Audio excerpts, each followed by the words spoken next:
বাংলাদেশের প্রথম নারী প্রকাশক হিসেবে আন্তর্জাতিক পাবলিশ হার এক্সেলেন্স অ্যাওয়ার্ড পেলেন প্রকাশক মিতিয়া ওসমান। বিশ্বের শিশুতোষ বইয়ের সবচেয়ে বড় ও প্রাচীনতম ইতালির বলোনিয়া চিলড্রেন্স বুক ফেয়ারে এই সম্মাননায় ভূষিত হন ময়ূরপঙ্খী প্রকাশনীর এই প্রকাশক।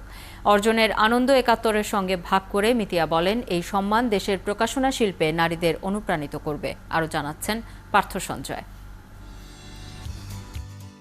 দেশের গণ্ডি পেরিয়ে এবার আন্তর্জাতিক স্বীকৃতি পেলেন প্রকাশক মিতিয়া ওসমান। মানসম্পন্ন শিশুতোষ বইয়ে নান্দনিকতার ছোঁয়ায় দেশে প্রকাশনায় যে উদাহরণ তৈরি করেছে মিতিয়ার প্রকাশনা প্রতিষ্ঠান ময়ূরপঙ্খী, তারই ধারাবাহিকতায় প্রতিষ্ঠানটি দ্বিতীয়বারের মতো আমন্ত্রণ পেয়েছে শিশুতোষ বইয়ের বিশ্বজুড়ে সবচেয়ে বড় আয়োজন বলোনিয়া চিলড্রেন্স বুক ফেয়ারে।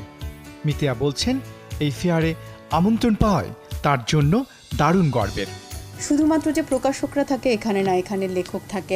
বিকাশে কম খরচে ক্যাশ আউটের লিমিট বেড়ে 50,000, প্রিয় এজেন্টও 2টা। আঁকিয়ে থাকে। আর শুধু যে বই সম্পর্কিত হয় তাই না, এখানে অ্যানিমেশন থাকে, ইলাস্ট্রেশন থাকে, এখানে লাইসেন্সিং থাকে, বারবি বড় বড় যেসব টয় কোম্পানি তাদের প্রোডাক্ট থাকে। মানে এটা হচ্ছে একটা শিশুতোষ বইয়ের রাজ্য। সে আয়োজনে আরও এক অর্জনের সাক্ষী হলেন মিতিয়া।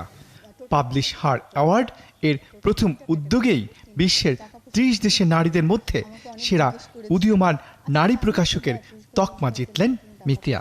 30টি দেশ থেকে মনোনয়ন হয়েছে, কিন্তু নারী ছিল 114 জন মনোনীত হয়েছিল।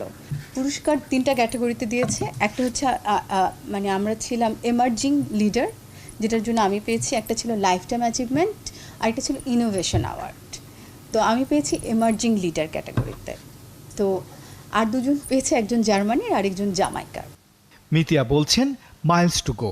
তবে সামনের পথ হাঁটতে দেশের শিশুতোষ প্রকাশনায় যে বড় পরিবর্তন জরুরি, তাও মনে করিয়ে দিলেন এই প্রকাশক। যে আমাদেরকে আমাদের গল্পগুলোকে নিয়ে কাজ করতে হবে, আমাদের দেশের গল্প, আমাদের দেশ নিয়ে। তো এখনকার শিশুতোষ গল্পগুলোর মধ্যে আমি ওটা পাই না খুব একটা।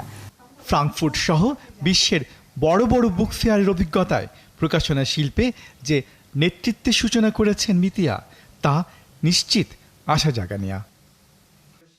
পার্থ সঞ্জয়, 71, ঢাকা।